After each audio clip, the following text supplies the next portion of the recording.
মনে নেই। সকালে উঠে আপনার আর কিছু মনে নেই, চিনতে পারছেন না কাউকে। কি করবেন তখন ভেবে দেখেছেন? ক্লিনিকের বাইরে দাঁড়িয়ে নাতি বারবার নিজের পরিচয় মনে করাতে চাইছিল, অথচ ঠাকুমার স্মৃতি আলজাইমারে ঝাপসা।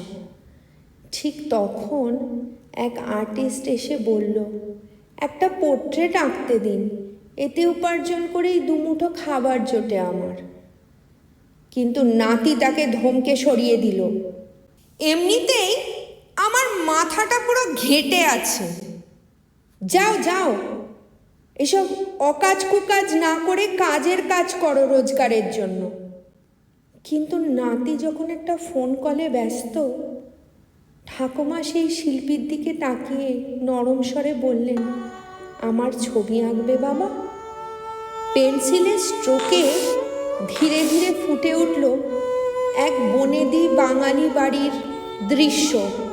ঠাকুমার কোলে ঘুমন্ত শিশু। নিখোঁজ ঠাকুমাকে তখন পাগলের মতো খুঁজে বেড়াচ্ছে নাতি। এদিকে ছবিটি শেষ হতেই ঠাকুমার চোখে ফিরে এলো সব স্মৃতি।